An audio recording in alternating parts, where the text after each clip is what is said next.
Misterios al atardecer ha llegado, una puerta a los enigmas, a los temas más insospechados y a la buena música en Los Andes 99.5 FM para toda Lima Sur y aún más allá.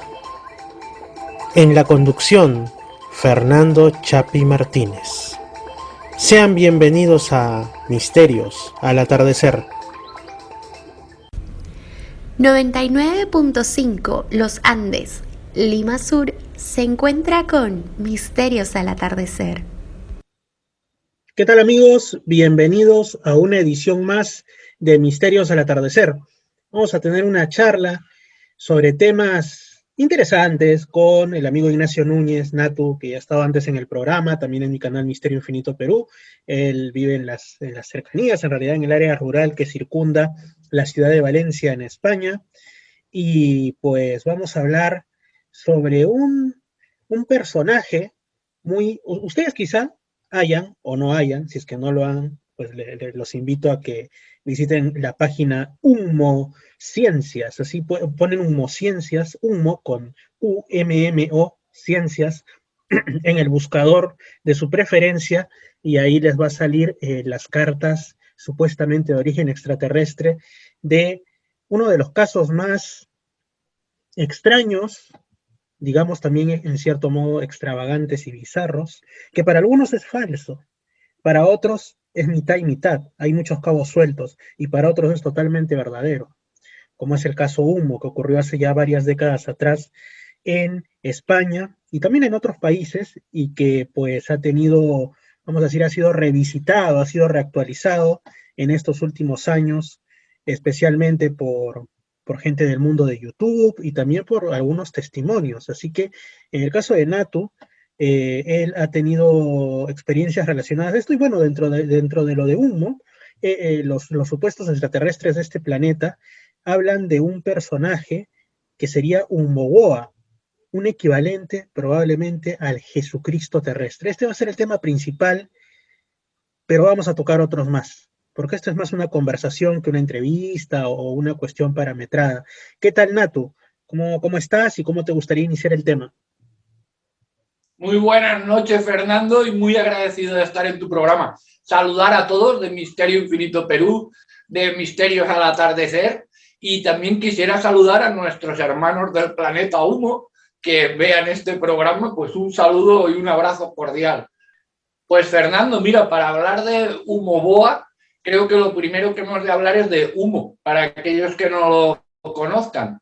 Y es el caso Humo. Este es un caso que habla sobre un contacto con extraterrestres, no un contacto. Probablemente es el grupo extraterrestre que más contactados ha hecho en la Tierra, pese a ser que nos visitan desde relativamente hace poco, del siglo pasado, a mediados del siglo pasado.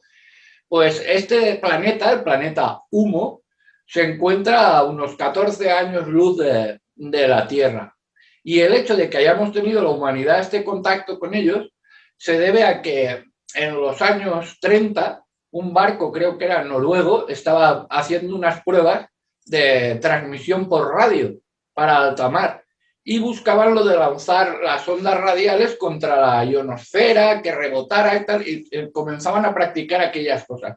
Cuando mandaron las ondas radiales, atravesaron la ionosfera, atravesaron la atmósfera, que es lo que suele ocurrir, y viajaron como viajan ellas a la velocidad de la luz, hasta que llegó aquella emisión de radio del barco al planeta Humo. Y fue así como nos detectaron y dieron cuenta de que existía una civilización por lo menos tan avanzada como para haber llegado a las emisiones de radio, que se ve que es algo que se repite a lo largo del universo. No, muchas veces lo he pensado que no solo ellos recibirían esa emisión, son más los que la han recibido, ese aviso, y son más los que vienen y han venido. Pero bueno, nos centramos en Humo a raíz de que ellos conocen esto, preparan una primera expedición que aterriza en Francia, toman contacto, aprenden el idioma, curiosamente recogiendo unos periódicos. Hay que decir que los humitas son exactamente igual como nosotros, quizás un aspecto más de alemanes o o suecos o nórdicos, lo que llamamos el nórdico europeo o eslavo, y que pueden pasar por uno de nosotros perfectamente. Pues bueno, ellos vinieron, estuvieron, de ahí se amplió todo, donde más se metieron y más contactos y todo eso hicieron fue en España. Entiendo yo que quizá fuera un poco por el carácter que tenemos todos los pueblos hispanos, pues por esa cultura que nos ha mezclado y esa fe cristiana que, quieras que no, a todos, incluso los no creyentes, llevan un pozo en su comportamiento, en su todo. Así que así empezaron los contactos. Todos estos contactos que hubo, pues sobre todo a base de correos que desde aquí la gente que vaya a tener un interés en el asunto se encuentran en la página humo, con 2 M's, -ciencias.org. Ahí pueden ver todos los documentos, por lo menos los principales, y en mi opinión los más serios, porque esta comunidad se ha cuidado muy mucho de estudiar quién les mandaba los correos, quién mandaba las cartas, o como hemos llegado hoy en día, que hay hasta tweets de humitas. Sí. Bueno, pues esto es quién es Humo, una civilización como nosotros, antropomorfa, muy similar. Al parecer el universo, generalmente las civilizaciones y las unidades que se forman son también como nosotros, dos antropomorfos, dos ojos, nos parecemos todos mucho, con esa variedad racial que puede predominar en un planeta o en otro. Y bueno, pues más avanzados que nosotros a nivel tecnológico y todo eso, por la cantidad de años que nos llevan de diferencia. Y yo estimo que también en ciertos aspectos, como sociedad, no a nivel individuo, sí que están más avanzados que nosotros espiritualmente también. Pero digo eso, a nivel sociedad, cómo funcionan. Son más espirituales, lo llevan mejor, no están en este caos que vivimos nosotros de miedo, hipocresía y todo eso. Lo tienen más controlado. Ahora, a nivel personal, humano, humita, pues ellos mismos reconocen en las gentes que han vivido en nuestro planeta que ha habido grandes místicos, gentes de una espiritualidad superlativa que ha salido aquí. Y esto viene a ser humo, muy a grosso modo.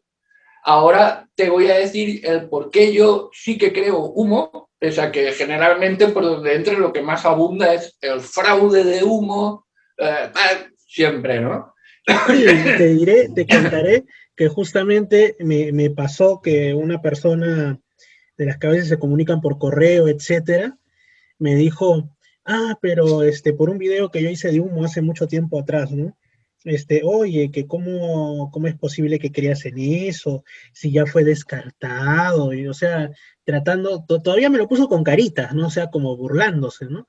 Y yo no le respondí, pero para mí ese es un pensamiento simplista, porque, por ejemplo, el libro que está disponible, o estaba disponible, no sé si hasta ahora gratuitamente en su página web, de JJ Benítez, El hombre que susurraba a los humitas, presenta pruebas demoledoras de que por lo menos es todavía un caso abierto, ¿no? Bueno, ya te digo, todos lo han puesto de fraude, luego comentaremos también lo de Jordán Peña, como lo han puesto de cabeza de turco o él mismo, en mi opinión. Así ha sido todo.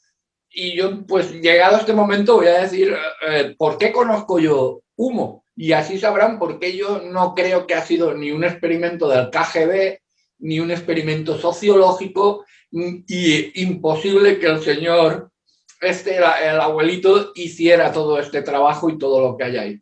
Pues bueno, para mí la existencia de humo es impepinable. Ahora entiendo que a todos los que nos escuchen, y a veces te lo he dicho a ti también, a mi hijo, a todos, que es normal que no me crean, porque esto son cosas que creo que dentro del razonamiento de uno, de golpe y porrazo, no puedes creer al primero que te dice algo. Luego ya si conoces a la persona y todo eso, pues ya ves diciendo, pues es más sensata, menos, y ya puedes, pero es muy difícil.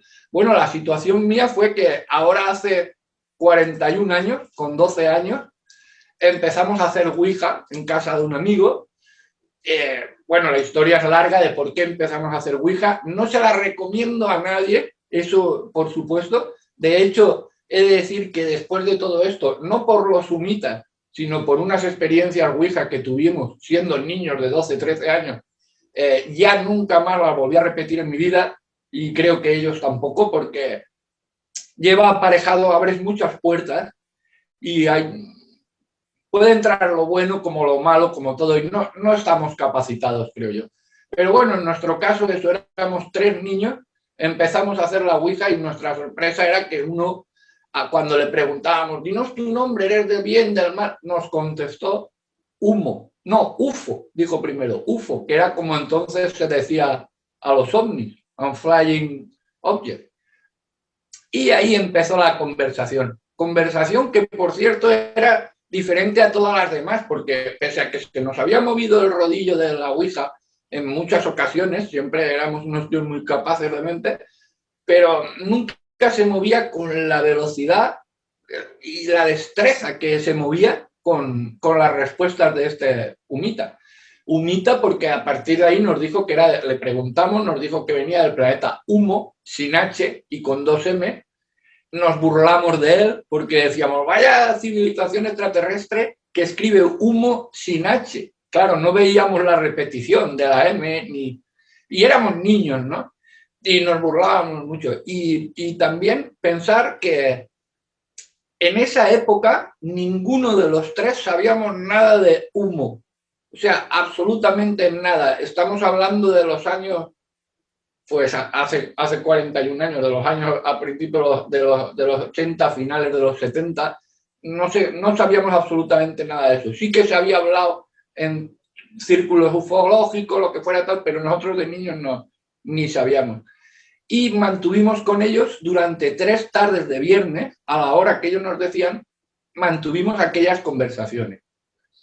La pena para echarnos siempre las piedras a la cabeza es que nos aburríamos con él y queríamos enseguida buscar un espíritu que nos hablara de algo, porque nosotros todo lo que le preguntábamos era que nos dijera la quiniela, la lotería, las chicas de la clase, si le pedía salir a una chica, si me diría que sí o que no, cosas así, preguntas del próximo examen de matemáticas, era lo que nos dedicábamos. Y aquel humita, aquellos, porque hubo uno que se llamaba Dave, no sé si 98, 97, lo que fuera, y tal, que la siguiente vez que estuvimos nos dijeron que había fallecido y que el que nos hablaba era otro, pero que siguiéramos y todo eso.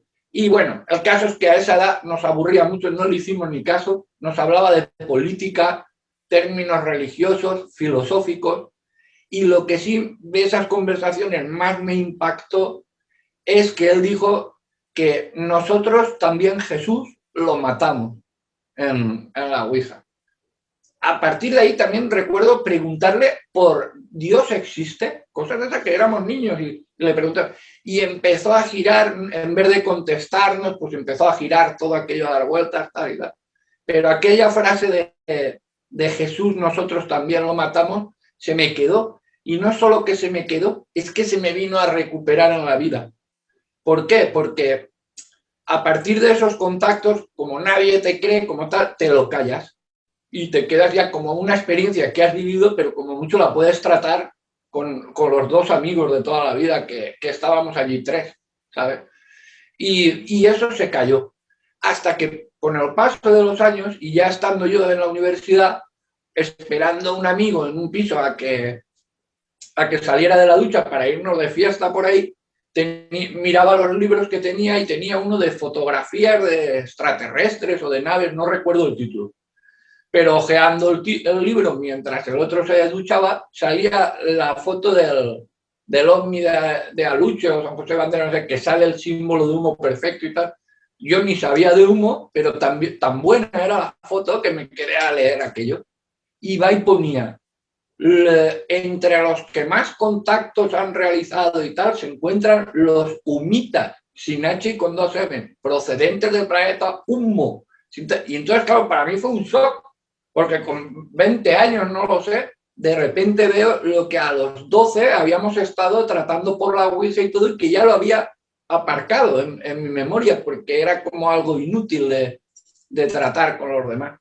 De hecho, el amigo salió de la ducha y le comenté más o menos la experiencia mía de niño.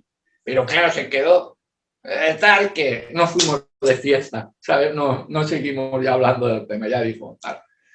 Y bueno, pues luego ya con más años, al tener acceso a la internet, hace unos 10 años o algo así, es cuando se me ocurrió buscar humo y todo eso, algo que como no lo puedes comentar, y bueno, me empezó a salir información, Benítez, Rivera, no sé qué, el otro, muchísimo, y los documentos de humociencias.org.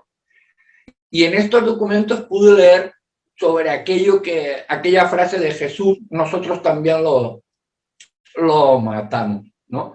Y entonces ahí ya si quieres vamos a entrar en quién es Humo Boa, que es el Jesús de los humitas, y desde aquí lo primero pedirle a los humitas que me escuchen, como a todos los cristianos, que hablaré de Jesús, hablaré de Humo Boa, con todos mis fallos, mis defectos y todo, pero siempre con muy buena intención, porque comprendo y yo soy hombre de fe, entonces lo comprendo y no es que lo respete, es que lo valoro muchísimo.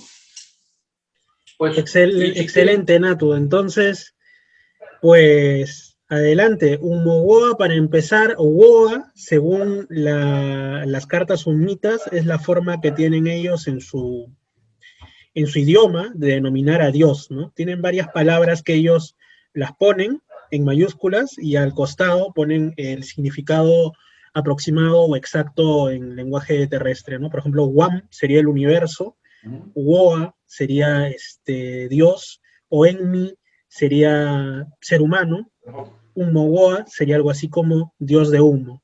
Coméntanos, por favor, sobre este personaje tan interesante.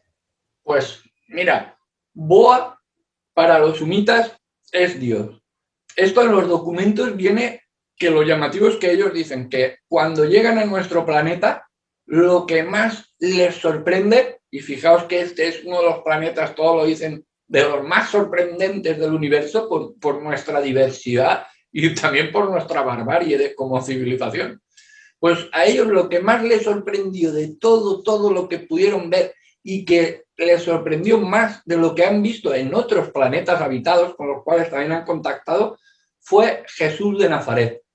Cuando ellos leen los evangelios, se quedan alucinando, porque ven que lo que hablaba Jesús de Nazaret era como un símil de la experiencia que habían tenido ellos en su planeta con la divinidad.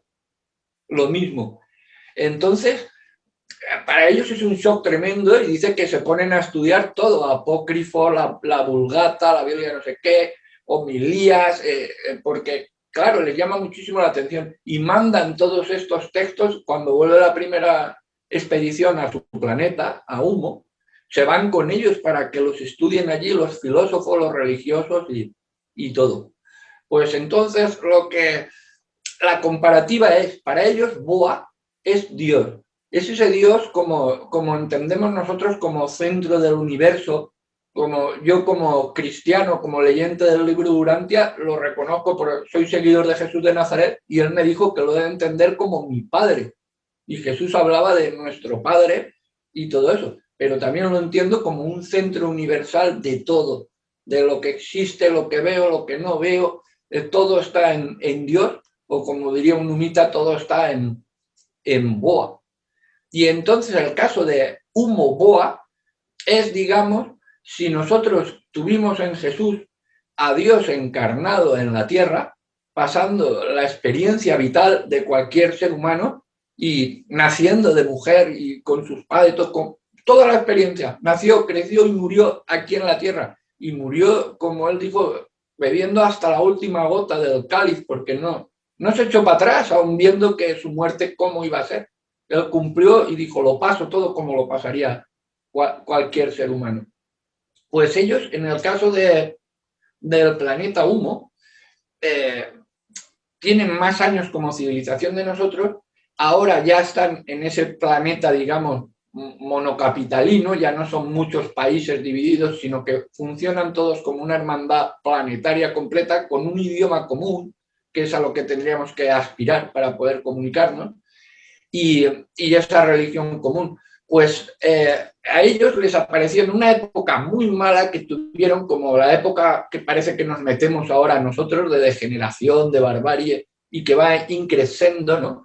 Pues en un momento terrible de esa vida, que la gran parte de la población del planeta Humo eran esclavos de una élite. Y no solo esclavos, digamos, a nivel trabajo, sino que eran utilizados para el disfrute, la experimentación científica, la experimentación en ingeniería, se usaban a sus propios seres humanos, a sus propios hermanos. Pues en esta situación y entre aquella parte de población esclava es cuando aparece Humo Boa, trabajando como minero en unas minas.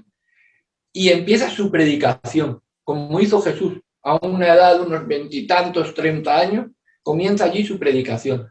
Y esta predicación vienen a ser los mismos principios que Jesús exponía para sus apóstoles y que buscaba para nosotros. Más o menos las mismas explicaciones que daba Jesús de lo que es la divinidad, lo que es el Padre y el origen de todo, a lo que daban allí en Humo Boa.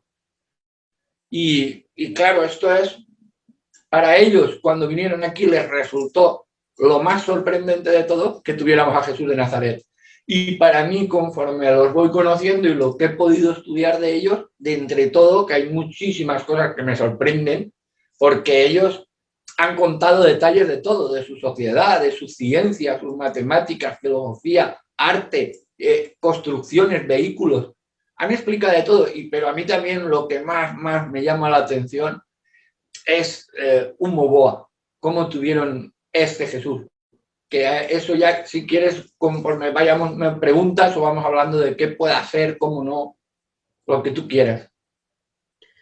Sí, porque yo también quedé sorprendido porque en las cartas de Humo te incluyen a modo de ejemplo algunas de los que ellos llaman las Tau, ¿no? Que vendrían siendo algo así como los dichos, ¿no? De Humo Boa, las enseñanzas.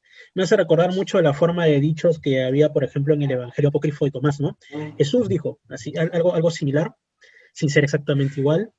Pero según el libro de Durantia, no podría ser Jesús de Nazaret. Entonces, ¿tú quién piensas que pudo haber sido ese personaje tenido por los sumitas como el Jesús que les visitó? Bueno, tú conoces a Ismael, que dice un hijo paradisiaco. Yo entiendo eso, que tuvo que ser o un hijo paradisiaco, un hijo abonal, que dice también Ismael, o yo pienso a veces un Melquisedec, por el caso de que aquí tuvimos también a Melquisedec. Lo tenemos en la Biblia, viene contado como Abraham, que es, digamos, el origen de nuestro monoteísmo planetario. Es él el que dice por primera vez, vamos a centrarnos en un Dios único, en Yahvé. Y toda esta inspiración a Abraham le viene a raíz de la aparición de Melquisedec. Y Melquisedec, que en algunos lados aparece como profeta, en otros lados como un gran sabio, tal. El caso es que, por lo que conocemos, Melquisedec apareció en la jaima de la tienda de campaña de donde vivía Abraham. O sea, se le aparece allí y a partir de allí empieza una predicación y todo eso, y llega un día que desaparece, se desmaterializa. O sea, tampoco hay un lugar donde esté enterrado. Abraham no pudo, pese a haber convivido con él, no sé cuántos años dijeron, pero muchos y todo. Así que yo entiendo que Humo Boa, el caso de Jesús no puede ser porque es un caso único, que no quiere decir que el de Humo no sea único o sea menos importante. De hecho, yo por lo que entiendo del libro Durantia es que a partir, o sea, en los distintos planetas ha habido diversas revelaciones. Nosotros tuvimos la suerte de que nos ha caído el gordo de la lotería, Jesús de Nazaret, el mismo Dios. Pero en otros planetas, pues eso, han ido otros seres, Melquisedec, abonales, que han encarnado y han hecho esa evangelización. Que Humo Boa lo principal es que venía a ser como Jesús. Bueno, la explicación digo que la importancia de todos es la misma. No digamos, Dios es tan sabio que nos da todas las mismas oportunidades, las mismas ventajas y todo, aunque nos parezca, por cómo es la vida y cómo es todo, que uno a veces está más alto, otro está más bajo. Pero yo he podido leer que en estos planetas donde en lugar de Jesús acudió un Melquisedec o un hijo magisterial o lo que fuera, a partir del autootorgamiento de Dios en Urantia, a ellos también se les ha elevado por medio de un espíritu en cada uno de estos planetas. O sea, que tienen también el nivel de que no era un profeta cualquiera, sino era Dios o una parte de Dios que encarna en cada sitio para vivir esa experiencia de sus criaturas, sean sus criaturas del planeta Humo o sean sus criaturas del planeta Tierra, como nosotros. Muy, muy interesante cómo lo has relatado, y yo estoy totalmente de acuerdo contigo de que debe haber sido algún otro tipo de ser espiritual elevado el que se presentó ahí, y quién sabe si en algún momento contactamos con otros planetas, también nos contarán historias similares. Habrá planetas donde no mataron al enviado. Habrá muchas historias, pero casi todas coincidiendo con un periodo de crisis, como también cuando apareció Jesús en la tierra, pues era un periodo conflictivo, al menos en el Imperio Romano y en toda esa zona del Mediterráneo, ¿no?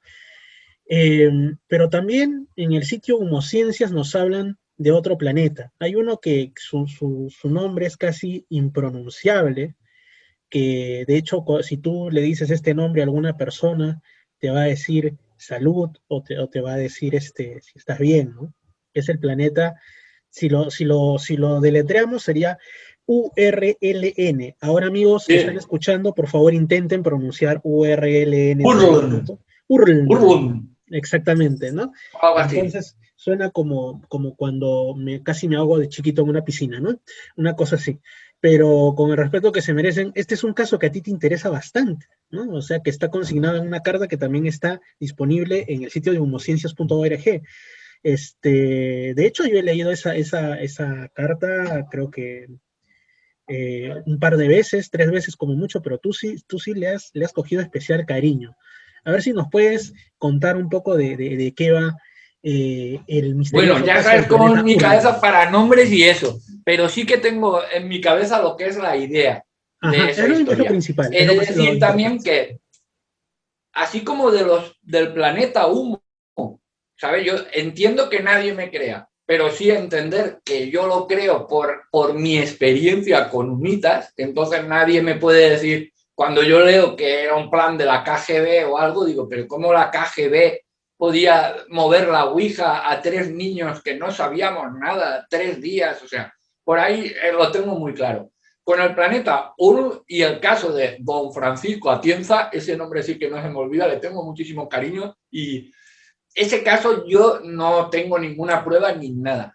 Pero el hombre al que le sucedió el caso, el contacto, cómo lo contó y cómo se comportó, de que luego de contarlo y también contado, no vuelve a aparecer, no, o sea, no es un hombre que busca el andar contando historias, sino que se vio obligado a contarlo, lo hizo y se acabó, desapareció. Pues eso, yo no tengo ninguna prueba, pero la historia me parece maravillosa y como tú me lo pides, pues la cuento a todos con mucho gusto. Bueno, pues la historia es que en el año, no sé si era 1500 y pico, estos extraterrestres del planeta Ur, que también, pues como nosotros, son bípedos con su cabeza, sus 2 ojos, como suele ser la tónica general en nuestro universo. Quizás en otros no, pero en el nuestro sí que es así. Pues se encontraban en la zona de la Tierra que hoy en día conocemos como Argentina. Y resulta que allí había uno que sería castellano, gallego, lo que sea, de esta España peninsular de hoy en día, que había marchado allí y que se había casado con una mujer oriunda de allí, de aquella zona de Argentina, creo que era hacia La Pampa o algo de eso, hacia el sur o algo de eso. Se casó con ella y tuvieron un chiquillo o una chiquilla, otro que adoptaron porque lo encontraron que había perdido a los papás o algo de eso, y lo adoptaron y tenían la parejita, niño y niña. Y estando él, pues abriéndose la vida para él y para su familia allí en América, pues supongo como una familia de aquel entonces, ¿no? Con el cuidado de los niños, el campo, si algún ganado, caza, lo que pudieran, buscarse la vida.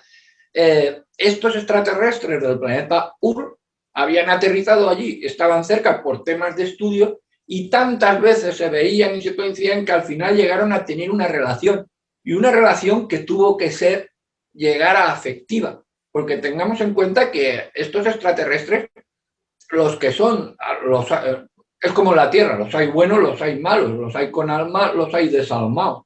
Aquí también. Pues en el espacio igual. Y estos se ve que eran color de con alma y mantuvieron esa relación que llegó a ser afectiva. Ocurrió con el tiempo que falleció la señorita, la argentina, y se quedó solo el hombre. Y al poco tiempo también falleció el hombre, quedando solo los dos niños. Bueno, este hombre se llamaba don Francisco Atienza, por eso lo digo yo. Nuestros visitantes que venían aquí a estudiar a su cosa científica y serían científicos y todo eso, se vieron con el dilema, como nos pasaría a nosotros si estuviéramos en su planeta y tal, de quedarse con las dos criaturitas y de decir, ¿qué hacemos? ¿Los abandonamos solos? Van a fallecer, ¿no? Era en una zona aislada, la jungla, llevarlos a otro lado. Y se plantean el llevarlos a su planeta. Así que consultan con su planeta y les dicen el visto bueno y deciden experimentarlo, a ver si lo logran. Los llevaron a su planeta, les crearon unas instalaciones pues más adecuadas, porque no todo es igual en su planeta, la gravedad, la presión atmosférica y todo eso, pues para que se fueran adaptando. Y fíjate tú que allí fueron estudiando, aprendiendo la lengua, como cualquier chiquillo de allí. O sea, no somos tan diferentes, aprendiendo religión y todo. Y lo bueno es que estos extraterrestres han tenido el valor de guardarles esa cultura hispana que mantenían y esa cultura de su madre también, de que los conozcan, de que todo. Y de hecho, cuando ellos se presentan aquí en el siglo pasado y tienen el contacto, entrevista con este señor que también lo explicó todo, pues lo que le dicen es que somos descendientes de Francisco Atienza y hablan español. Esto a mí siempre me hace mucha ilusión, porque digo, es que los hispanos allá donde vamos, míralos, porque ahora dice que ya son más de 300, viven completamente integrados con la cultura de aquel planeta. De hecho, creo que son 2 mujeres de aquí, bueno, que ya son de allí, porque han nacido allí, que están en puestos de gobierno del planetario, y los demás pues trabajando, estudiando como científicos, como ingenieros, como les haya ido dando a entender allí. A lo mejor son músicos o todo, porque claro, más de 300 son muchos.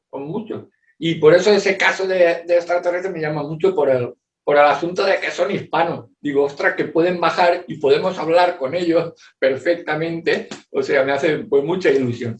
Y lo veo muy verídico por el caso del testigo, el tipo de testigo, cómo ocurrió y todo. Ahora, de eso sí que no tengo ninguna prueba ni nada. Es el pálpito de uno, la experiencia de uno. Pero no solo eso, Natu, sino que a ti también te llama la atención porque tú has estado leyendo, estudiando, buscando otros casos. Mencionabas a Pons Prades, mencionabas en realidad otros casos de los muchos que se encuentran en la red o que son compartidos por personas que afirman ser los protagonistas o haber conocido a los protagonistas, en los que pues efectivamente parece que en circunstancias difíciles seres de otros mundos optan por establecer, vamos a decirlo así, una pequeña operación de rescate para aquellos seres humanos que tienen al frente o con los que han generado algún vínculo, sea o no afectivo, sea de repente de investigación, y entonces ahí ya queda para uno pensar, ¿no? Si es que es una tendida de mano a decirle, vente con nosotros porque si no, no vas a sobrevivir aquí, o si le dicen, véngase para acá y se lo llevan y, bueno, a vivir en las estrellas, ¿no? Pero digamos que tú, cuando estábamos charlando por la mañana, ¿no? Ya de manera personal, me comentabas de otros casos, el caso de un velero allá por la zona, creo, de las Baleares, y otros casos más que tú habías llegado a escuchar de personas que de pronto se vieron sorprendidos por aparentes seres de otros mundos y no se les vio más. Sí, personas, familias, grupos y poblaciones enteras. Tenemos casos en la historia y además por todos los continentes. En cada país que se rasca ha ocurrido que una población más o menos numerosa ha desaparecido en determinado momento de la historia. Mira, esto lo hablábamos por la mañana, si recuerdas, era creo por el asunto, ¿no?, de cómo está todo de negro, ¿no? Si puede haber un final de la civilización, si ha habido en el universo una noticia que habían dado de que podía ser que hubiera muchas civilizaciones desaparecidas en el universo. Y ahí, si quieres, pues voy a repetir un poco lo que he dicho esta mañana en el chat, de que yo estoy seguro que hay muchas civilizaciones desaparecidas en el universo, porque lo que no funciona o lo que va mal acaba desapareciendo. Ese es el triste final del mal y de los malos, que finalmente se autoconsumen ellos mismos. Ahora, yo sé que las civilizaciones pueden desaparecer, pero cuando una humanidad que ha forjado una civilización ha llegado a una determinada capacidad espiritual de reconocer a Dios, sea en el planeta que sea, esa humanidad ya no va a desaparecer.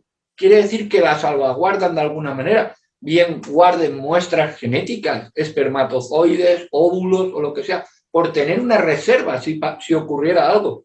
Algo similar como en España, que desaparece el lince ibérico, el único felino europeo que tal, y lo que se hace es precisamente guardar esperma congelado, óvulos, buscando el momento de una posible repoblación o el intentarlo.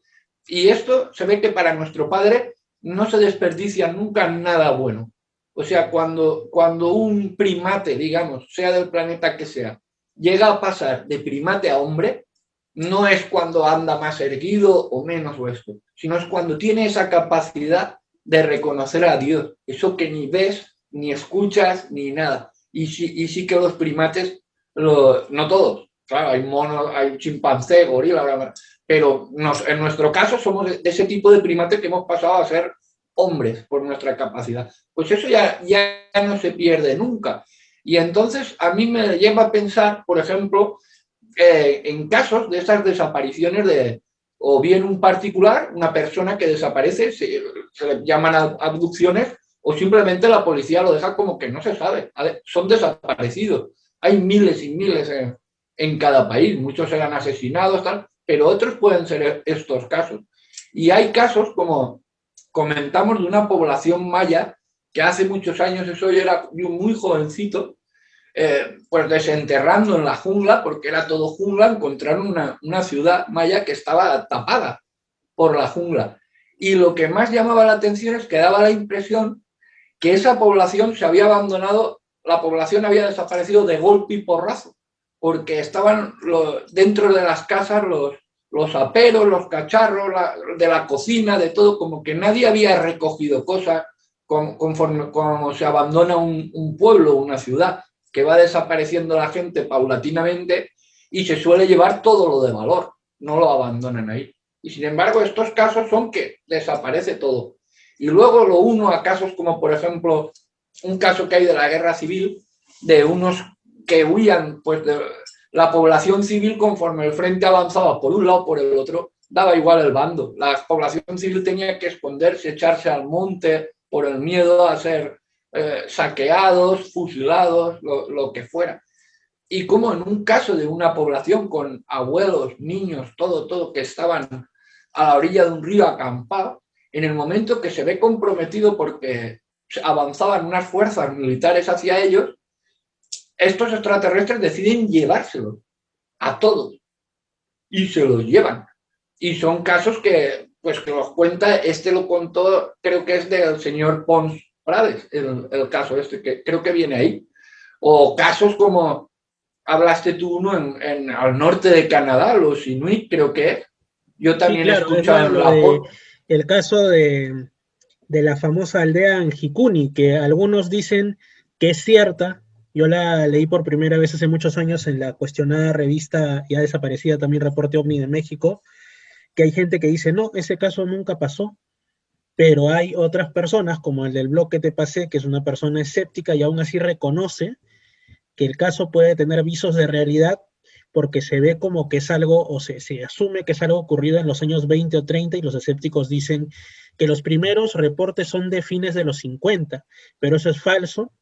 aunque a pesar que las propias autoridades de esa zona han dicho que es falso, porque sí existen evidencias de al menos ciertos elementos como el nombre del supuesto personaje foráneo que llega al pueblo y todo, que parecen que han sido personajes reales de esos años.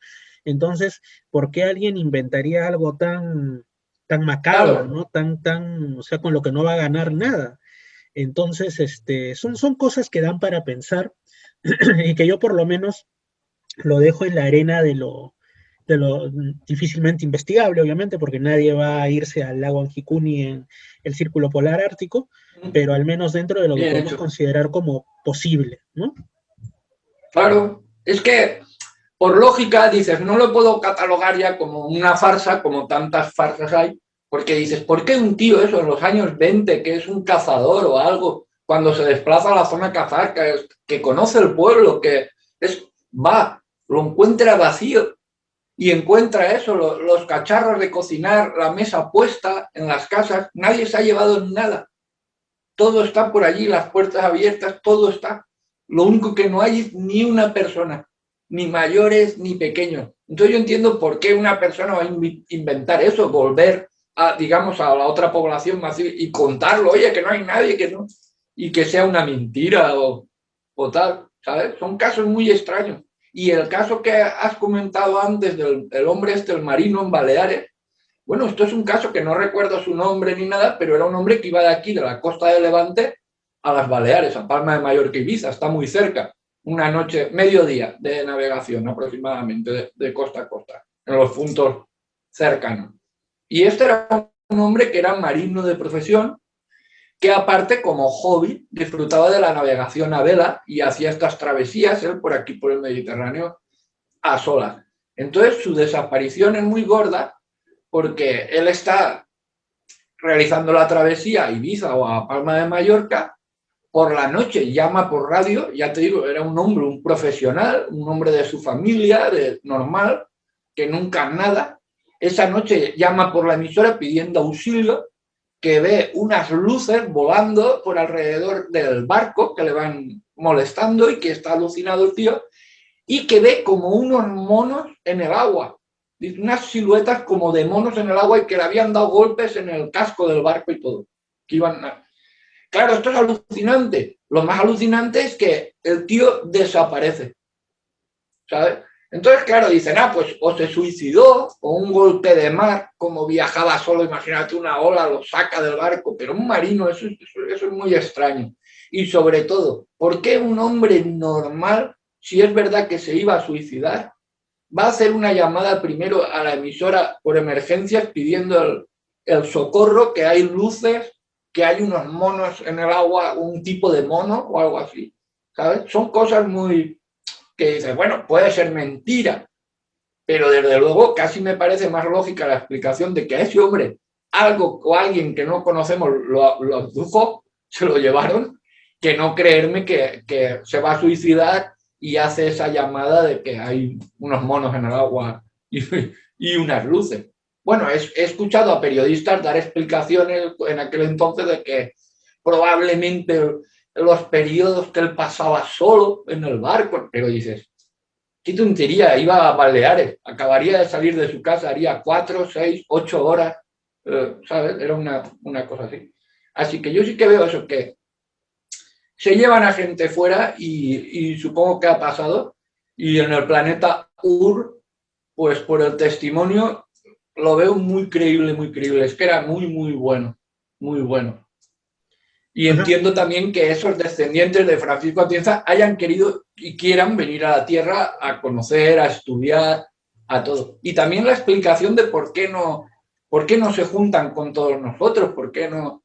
Claro, pues también la veo muy lógica, es que no puede ser, no puede ser. Somos muy, muy peligrosos y si viniera uno de ellos aquí, pobrecito, no es que estaría inadaptado, es que le haríamos la vivisección en un laboratorio. Buscaríamos sacarle toda información para tener más poder, mejores armas o fármacos.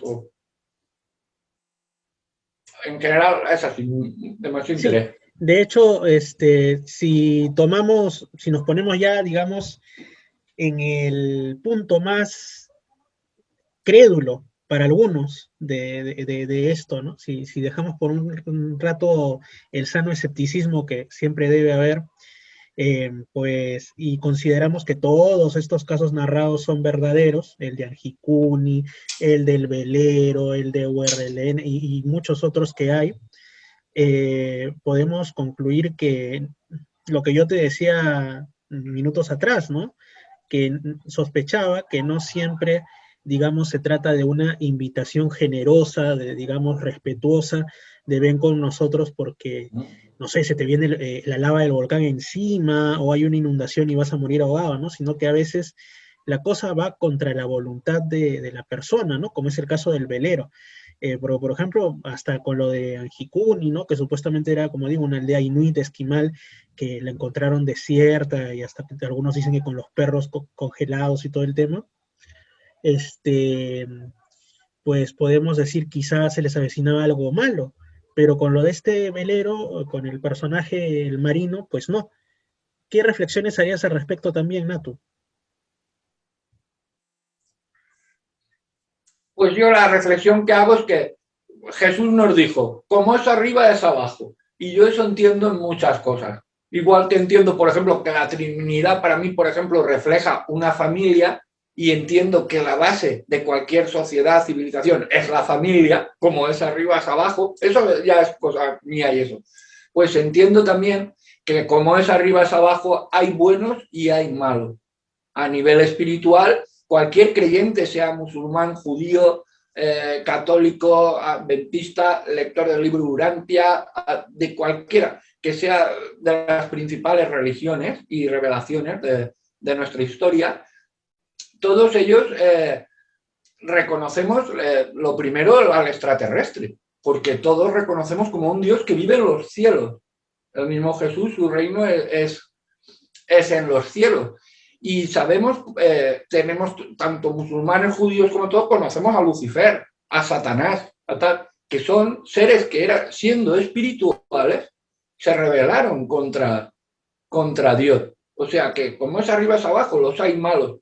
Pues si ya pienso en esos espirituales, pensando también en los materiales como nosotros, hemos de pensar que habrá planetas donde haya civilizaciones, las hay, que están espiritualmente como nosotros, otras muy superiores a nosotros en ese avance espiritual, pero que también las hay carente de esa espiritualidad, carente, como dicen en algunos sitios, los amorales, que no tienen ni moral ni nada de eso. Entonces entiendo que esta gente haya metido la garra cuando le haya interesado coger a un chiquillo, a 10, a este hombre del barco, pues como, no lo sé, como puede ir un investigador a Masai Mara, pegarle un dardo a un guepardo, meterlo en una jaula y sacarle sangre, muestras del pelo, de las heces, de lo que les interese, no lo sabemos. O incluso llevárselo para criarlo en otro lado y hacerlo doméstico para él. Pues puede que parte de estos abducidos de nuestro planeta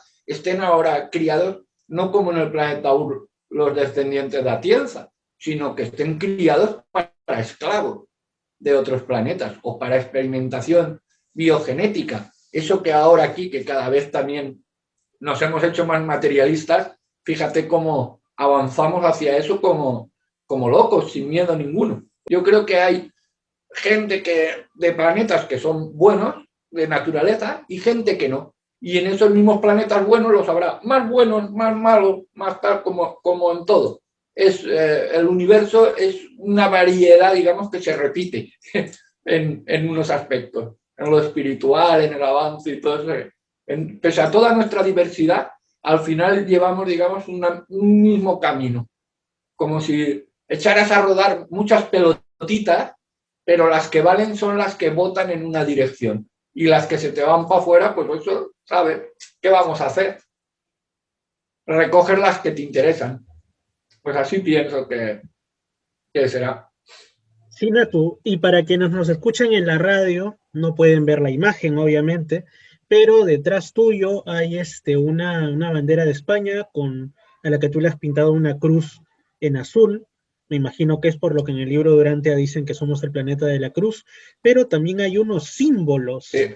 de los cuales yo reconocí a primera mirada obviamente el símbolo de humo, el símbolo que dicen que los representa como planeta nación, vamos a decirlo así, ¿no? Como humanidad de ese mundo, que muchos lo comparan con una H, con las barras ligeramente curvadas y una barrita en el medio, ¿no? Pero también hay otros, y, ajá, para quienes lo vean en video, sí, sí están observándolo, pero hay otros dos Este de símbolos. abajo, la H partida, Uh-huh. este sería humo. Es el símbolo que utilizan para todos los sumitas y que les representa como planeta, como conjunto. Este de aquí arriba sería Boa, lo que nosotros consideramos el Dios Padre, el centro, origen, todo lo mismo. Y este de aquí, bueno, que los sumitas que vean esto me perdonen, que el símbolo lo he hecho mal, el palito tenía que salir un poquito de lado, pero bueno, más o menos. Y este símbolo es Humo Boa, que es el Hijo, el que nosotros decimos, ostras, es nuestro Jesús, pero trasladado allí la historia de la revelación, de encarnar, de vivir, de padecer y de todo, en su forma y en su manera como les tocó a ellos pasar allí. Y tú me dices que esa bandera la sacas a ondear en el exterior de tu casa o en tu patio, para que quien pase por ahí, no necesariamente caminando, sino muchas veces, digamos, por los cielos, pueda hacerse a la idea. Bueno, la empiezo a poner a partir de este año y es por la gran invasión musulmana que tenemos y por lo menos aquí en mi zona y en mis pueblos es tremendo, es algo inimaginable. Y he tenido algunos problemas, he tenido tal, y entonces es como una reivindicación, porque tú, fíjate que yo con la edad he ido creando mi propia religión, pero sí que mi base es la cristiana, fundamentalmente, y a lo que le estoy muy agradecido a mis padres y a todos mis antepasados desde Isabel de Castilla, que se decidió hacer este territorio cristiano, conquistaron Valencia los aragoneses y nos hicieron cristianos, porque si no yo ahora sería musulmán. Así que lo pongo es un poco como un símbolo para que todos vean de que, oye, que no tenemos que agachar la cabeza, que tenemos que estar también orgullosos de qué pueblo somos, qué historia tenemos. Y yo estoy muy contento, muy orgulloso de mi cruz, porque creo que representa, ¿sabes?, a Jesús de Nazaret. Y más pintada así en sencillo, no con el... Otra cosa es cuando veo el Cristo crucificado, todo eso lo veo ya más tal, pero una cruz lo veo un símbolo muy limpio.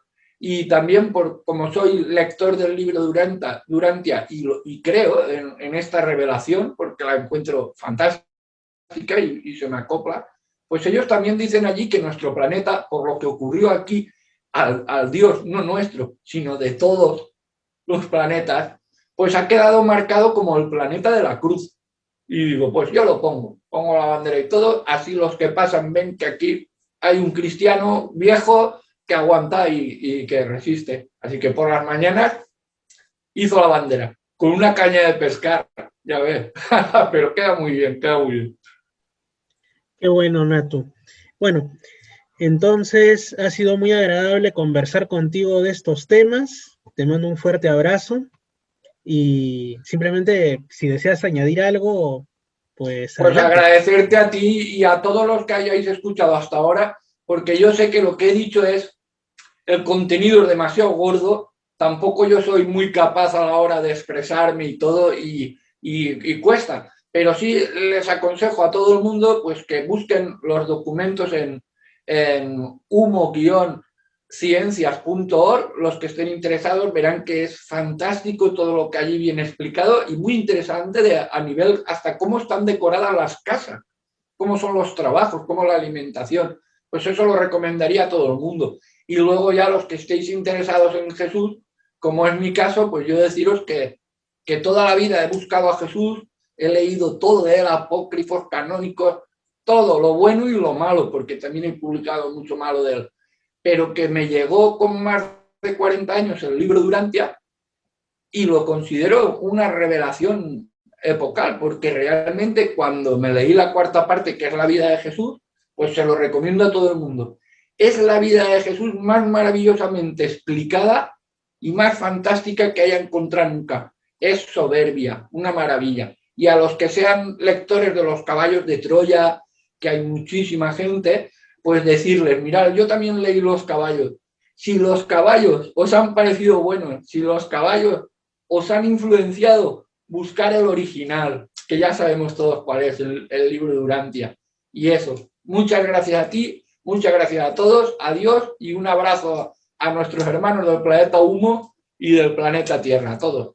Y los de Url, por si acaso nos vieran. Muchas gracias a ti, Natu. Amigos, espero que les haya agradado esta conversación con Ignacio Núñez, conocido como Natu por los amigos, desde los alrededores de Valencia, España. Hemos hablado, como les dije ya de inicio, de todo un poco, ¿no? Claro, hemos hablado de Humoboa, el Jesús del planeta Humo, por así decirlo, pero también ha discurrido la conversación por otros cauces, quizá casi tan apasionantes como ese, ¿no? No digo tan apasionantes así a secas, porque nada es más apasionante que la historia de un ser divino. Así que muchas gracias nuevamente, Natu, y bueno, nosotros seguimos en Misterios al Atardecer. Un placer, muchísimas gracias. 99.5 Los Andes, Lima Sur, se encuentra con Misterios al Atardecer. Buena música en Misterios al Atardecer.